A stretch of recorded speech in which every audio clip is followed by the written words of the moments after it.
Hey everyone, for today's video I decided that I wanted to use most of the add-on kit from August, and so we're gonna do a tag. Excuse me.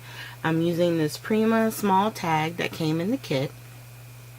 I'm just gonna move everything to the side for the most part, and I'm grabbing just some white gesso and painting basically all around all the edges.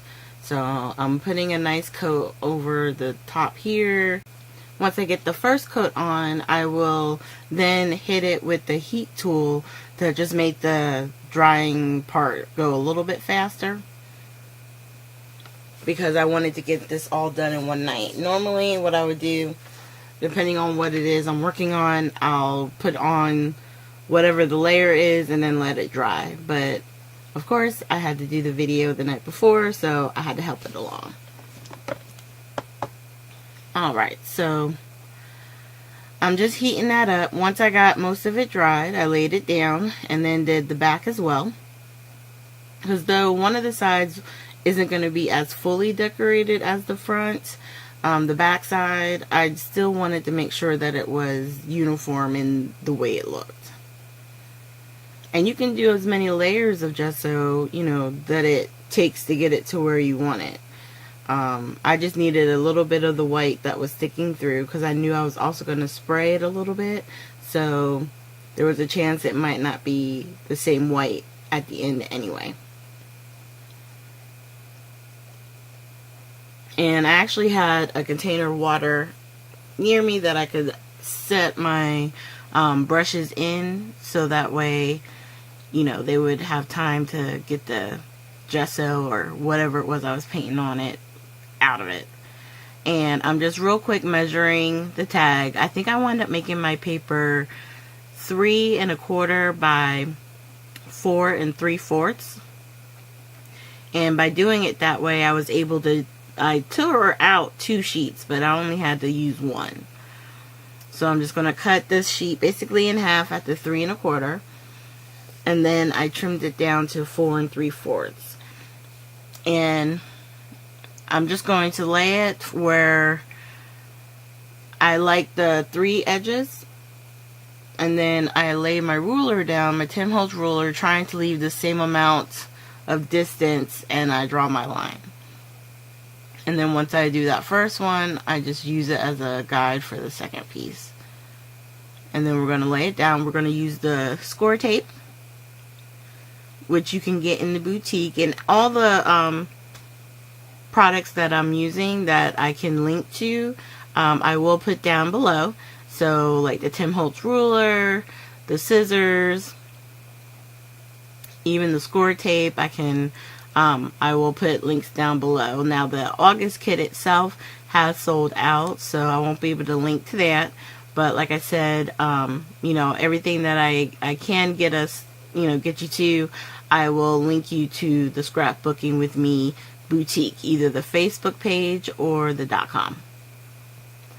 So we're just putting the backing, the tape on the back, and then we're going to go ahead and glue it down. Now the one thing I didn't do, which had I been thinking straight and not so late at night, I would have put a little bit of the glitter glue, the art glitter glue, on the back side of the paper to kind of minimize, or try to help minimize, some of the warping on the paper.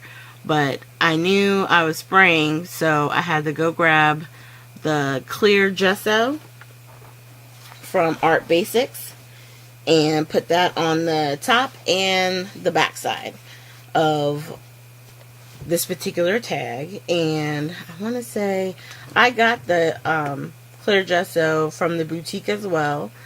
Also, I got the 3D matte gel that I'm using later on in the video, so I'll see if I can link to those as also. So once we get the last one on, the last coat, I'm going to close up my container and then get the heat tool again, so that way we can start building up kind of the different elements on this scene. Because in the kit itself, there were the die cuts, the 6.5 by 6.5 paper, the flowers, and I think the stencil with the glitter paste. So once I get everything dried, I'm gonna just get here set up with my grid sheet, my sketch, not sketch, but I use it as like just, you know, all this messy stuff right here. So I opened up the container of glitter paste, and what I like about the Bo Bunny glitter paste is it's not overly thick, but it can have a really nice, you know, consistency. And the key with using glitter paste or embossing paste, whatever the paste may be, make sure you go clean your tools so that way nothing sticks to it. Alright, so when I just got back here, I had been kind of playing with the cutout, the die cuts, and some of the flowers from the kit, trying to figure out, you know, how I was going to layer. Was I going to use this metal piece? And I decided to just go ahead and, you know, gluing some of the things down. Some of the pieces I'm actually going to kind of set up with some of the foam tape. And then a couple of the flowers I'm just gluing right to the piece itself. One, it hangs off a little bit too much, so I do cut off a little piece of foam tape to put underneath of it, so that way it's not buckling or bowing weird. And I'm just going to slip it under. And then that's what I like about the die cut pieces. You know, for the most part, everything's already cut out, and all you have to do is layer it. You know, some on pop-ups or pot dots or whatever, and then other stuff that's flat. And a lot of it I was using that way because of that, you know, glitter paste. It'll make it a little bit harder for things to adhere to it. Now, I was about to put that flower down, and I realized I forgot to put down the metal piece because I wanted to sit the flower inside that metal piece. So that way you only have like a little bit of like the little bits of it peeking out. And then we're going to put the smaller flowers around there. And you could do this with hot glue if you wanted to use hot glue.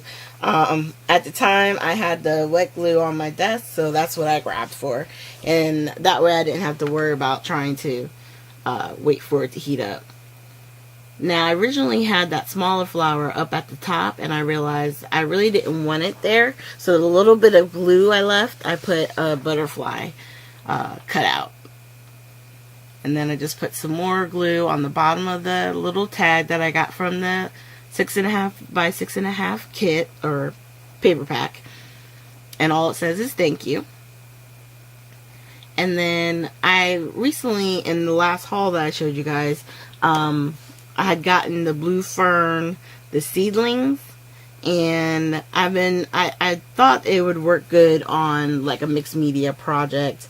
I'm pretty sure that's what they're for. So I did wind up using them on this one, and how I did it was I put little globs of the 3D matte gel in different areas, and then you're going to see me kind of put the container to the side.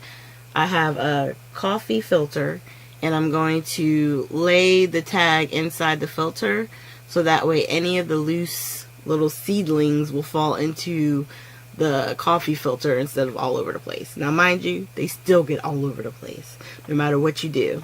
But I press them in, and then I tap on the project so that they kind of fall off if they're, you know, if there's any that are loose.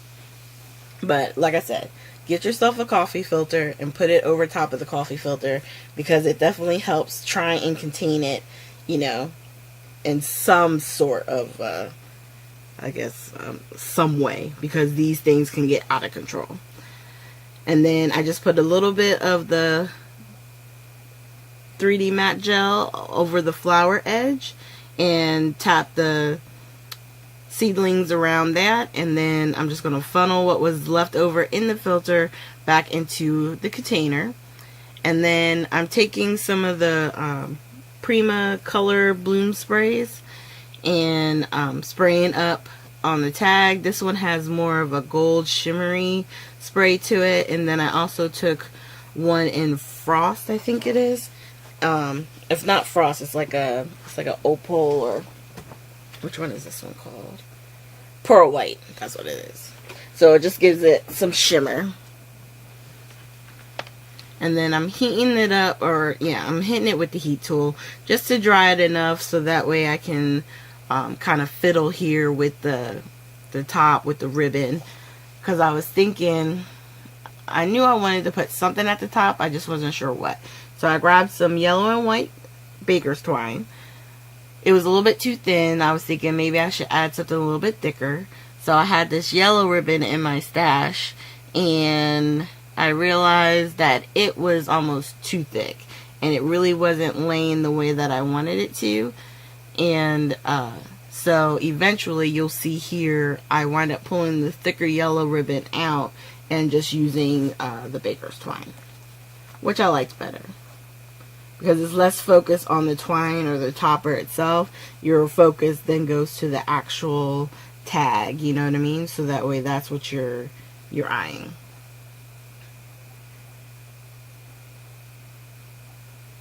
So right here, right about here, I'm looking and I'm thinking to myself, okay, I'm not liking how this is turning out. So I'm going to start taking it apart.